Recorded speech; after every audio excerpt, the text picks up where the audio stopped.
Dios na ang mahibalo niya atong tanan kay ato naman katong itugyan ug gisalig kaniya ug ingon sa siyang pulong nga itugyan nato kaniya ang atong mga panginahanglan kay siya nagaatiman man kanato. Salamat sa Ginoo ug ining kagabhion ang atong mensahe aniya gihapon ko naga-series sa ikaduhang Korinto 11:5 paingon sa 7 mga igsoon.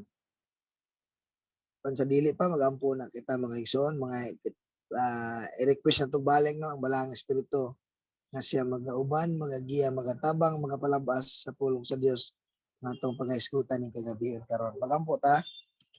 Labing gamahanan nga Dios, dalaygon ka sa among mga kinabuhi, Lord, sa kanunay gayud Ginoo o sa man ang among mga giatubang nga mga panghitabo, Lord, ikaw Lord ang among saligan, ikaw Lord ang among kahimutan, kay ikaw Lord nagtudlo man kanamo nga kami kanunay nga mapasalamaton, kanunay nga may nampun ug kanunay nga malipayon Ginoo. Kaya tanan imo mang kabuton diha kang Kristo Jesus Lord. Salamat kayo nga ning kagabion among hangyoon balik ang imong Balang Espiritu nga magapadayon nga magagiya, magatudlo kanamo Lord, magapalabas ng pulong Lord, nga man ako Lord nga imong instrumento Ginoo ning kagabion. Tabangi ako magapadayag ka Lord sa mga paglabas ning imong pulong Ginoo. Lord, dili lang limited sa akong natun-an bisan Lord sa pagpadayon nako pag-share niini Lord magapadayag ka Ginoo. Salamat sa imong pagabuhaton andama ang among mga kasing-kasing gunahona alang sa pagpaminaw sa imong buhing pulong Ginoo. Bisan sa mga kaigsunan nga naa sa Zoom o naa sa Facebook Ginoo magapamuhat ka sa matag usa ka namo wala kay labi ni Dios. Kini among pag-ampo sa katibukan ikaw magadumala sa ngalan ni Ginoong Hesus. Amen o amen. Okay, kaduhang Korinto 11:5 paingon sa 7 gingon dinhi. Nagtuo ako nga dili ako ubos bisag jutay sa hawod nga mga apostoles. Tingali dili ako hanas musulti apan wala gayud kakulangi sa kahibalo. Gitinaw namo kini nga naha kaninyo sa tanang panahon ug sa tanang kahimtang. Wala ako magpasuhol kaninyo sa akong pagwali sa mayong balita sa Dios kundili nagpaubos ko aron ipataas kamo. Nasayop ba ako ni ana mao kana ang pulong sa Dios nga gigiyahan si Apostol Pablo nga mao kani ang ipaabot sa unang katawhan nga gipadala nini ang lugar sa katawhan sa Korinto ug dayon kanato karon palabas sa Dios ang pulong niya mga igsoon. So agi context nini gipasumbingayan ni Apostol Pablo ang mga mini nga mga magtutudlo nga nakasulod o nakasagol diha sa mga magtotoo ni Kristo. So mura pod sila og born again tan-aon lang kay nagkauban man pero sa tinuod lahi sila nga kolor. Walay natawo pag-usab, wala si Kristo diha sa ilang kinabuhi ang ila paghimantay no sa mga paghimantay og pangbuhat og mga mali nga mga kunuhay no nga si Pablo mali ang gibuhat. So aniya ang atong intro no sa tibuok kalibutan karon nahimong kabahin, nahimong mga bantugan, mga adunahan apil ni ana mga nagawali sa pulong na nasulat sa Bible. So nahimo lang sa laktod nga pag-istorya nahimong kabahin sa pagkakitaan o nahimong negosyo. Gihimo nilang kalakalan ang pulong sa Dios. Kay ang pulong sa Dios na dali kayo ang kwarta sa pagwali or pag-share sa pulong sa Dios. Bisan gani diha sa magsakay kag bus no, dali ra kayo no. Share sa pulong sa Ginoo. Suroy din niya yang sobre or sa pa diha. So na dayon.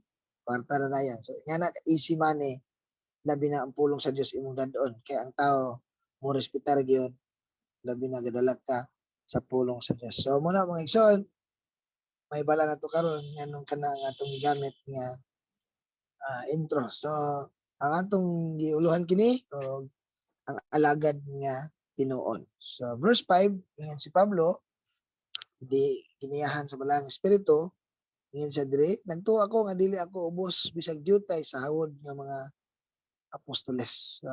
Simple lang atong gihatag ani nga unang punto ang alagad nga tinuod dili ubos o dili luoy no. Kaya mga mini mga hawod kay sila mga ambugiro no nagasaway kang Pablo ug sa iyang giwali sila mga kwartahan so ang ilang tan-aw taas na gid kayo sila no pero di ay sila mga tao nga nagapasalaag no nagadala sila sa pulong kunuhay sa Dios apan ilang gikutid no ilang gipatamis-tamisan ilang gidugangan ilang gikulangan ang Dios dili mahimot niana kay ingon sa siyang pulong kinsa katong mudugang o mukulang iya kanang dugangan ang silot dakong silot dakong tunglo ang mapaabot sa mga tao nga nagagamit sa pulong diha sa ilang kagulingon nga interes no si Pablo dili ako ubos kay siya man ang tunay o tinuod nga gadala sa insakto nga pulong sa Dios siya ang epektibo no kay ang Dios niya ang tinuod ug buhi nga Dios insakto ang iyang gialagaran nga Dios ug insakto usab ang pagpangalagad ni Pablo. Siya ang may dala sa misyon o sugo gikan gayud ni Kristo. Dala niya ang mensahe o otoridad ni Kristo. Muna mga igsoon in application, no? Dili ta mataranta or kuyawan kung may nagbo nato ng mga klase sa mga tao, no? Kay mis kita mga igsoon dili ta ubos kay ang atong Dios dili usab ubos. Apan ang iyang gusto kita magpaubos lang. Muna yung gitudlo kanato kay siya mapaubsahanon man pod. Mo mga na yung gitudlo kanato sa Pilipos 2:5 no nga si Kristo bisan siya Dios wala siya nagpabiling tupong sa Dios nagpaubos sa iyang kaugalingon. Nahimo siyang sulugoon, nahimo siyang tao sama kanato, ordinaryo nga tao ug hangtod bisan sa iyang kamatayan. So dili ta ubos ang atong Dios po dili ubos apan ang atong Dios mapaubsanon ug mo po na yang kitudlo kanato mga igsoon og tinuod gayud kana kang Pablo no tinuod gayud kana kang Pablo iya gayud kanang gikinabuhi kay sa verse 7 naka-mention siya nagpaubos ako mga igsoon dili lang dahil ta mo tumpang no niya ng mga mini ng mga tao no sama sa akong nakita sa video na adunay nagwali sa publiko ang iyang pagwali sige man siyang pangtira sa usa ka reliyon so ang nahitabo nag-away noon sila mura na inog sabungan ang nahitabo nag-away sila kay iyang mang gitumpangan dayon ang tao usab sige pud siyang samok-samokon so ang iyang gibuhat gikuha niya yung speaker hipos niya mga gamit dala yung Bible lakaw siya ingon dayon tong uh,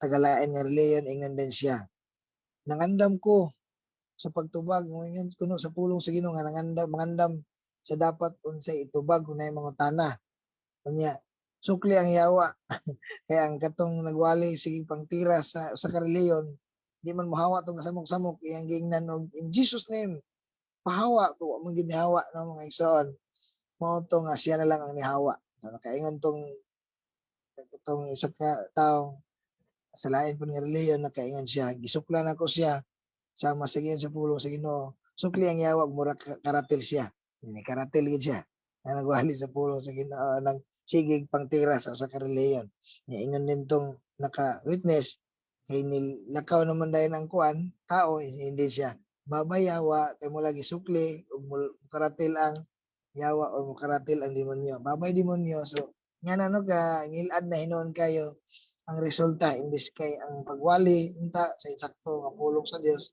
kung gigamit nimo ang pangtira, pangguba, pangdaot, no? Dili gid siya maayo ang resulta mahimo na hinuon dakong away. Mas maayo to nga imong isangyaw sama sa New Testament nga ginasangyaw nilang ni Pablo, no? Nilang Pedro sa walay ko kahadlok sa mga kauban mao gayud ang maayong balita mahitungod ni Kristo, mahitungod sa kaluwasan kaluwasan mao gyud ang pinakaimportante. Ayan ang pansinan ng mga unsa pa diha nga tirahan nimo lain-lain nga reliyon kang mahitabo mahimo ng away imbis nga bisag bisag unsaon pa nimong pamata sa ilang nga mao ni dapat dili mo mosimba nila di gid na sila masulbad kay ngano ang moable mubuhi sa ilang espirituhanon nga pagkapatay mao ra gyud ang maayong balita sa kaluwasan ang gospel mao na ang mubuhi mo alive sa ilang spirit ug madan-agan sila ni ana magrasyahan sila na muna follow na din ang uban nga mga doktrina gusto na to isaksak kayo sa ilang patakan nga ilan ang masabtan pero dili o dili gid nila masabtan ang mga igsoon. Amen mga igsoon. Sa verse 6 ni Apostol Pablo tingali dili ako hanas mosulti apan wala gayud kakulangi sa kahibalo.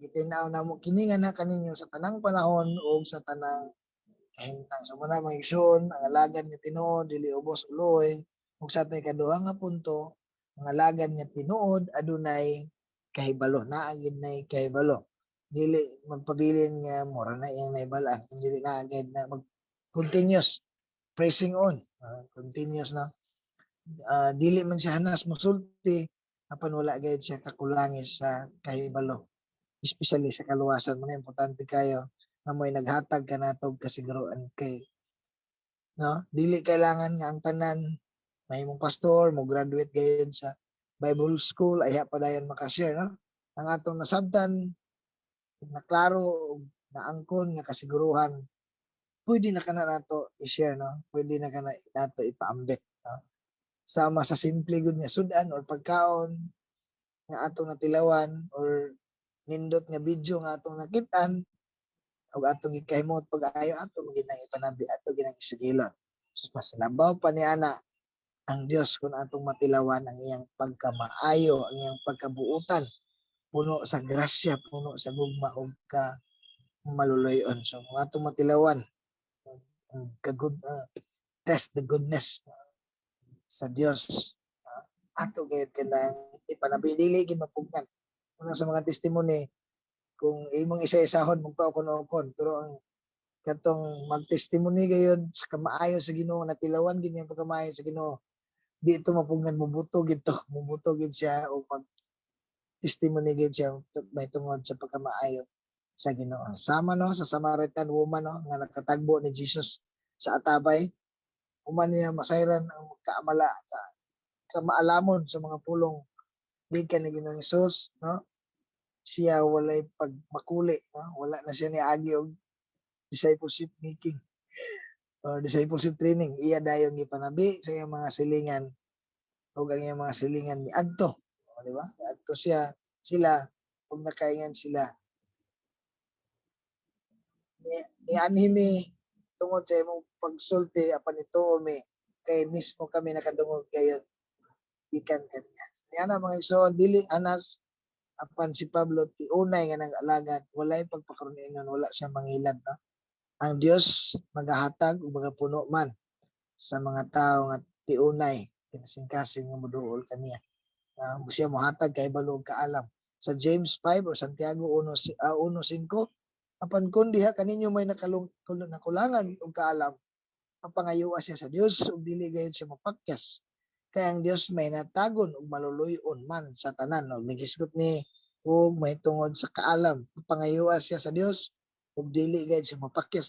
So ang pinaka-context ani is may tungod sa kaalam kay balo papangayuwa sa Dios ug dili gayud siya mapakyas kay ang Dios may natagon ug maluluyon man sa tanan. So kung kana pwede po nato i-apply no sa unsa man ang atong pangayoon dili gayud ta mapakyas kabubuton sa Dios kay ang Dios may natagon ug maluluyon man sa tanan. So pwede ra gyud siya i-apply kay mo kinaiya sa Dios dili lang siya mohatag kaalam kung dili bisan sa unsang atong ipahinanglan according to His riches and His glory mga igsoon. So mga mini nga mga magtutudlo buhaton nila ang tanang strategy no pamaagi para makadani makailad best acting sa kanta pa Great Pretender no abi na to nindot kay nagmensahe nga kanta pan dili mo karon kapag ang ilan ba kay may kanta-kanta na to I'm a great pretender hindi ay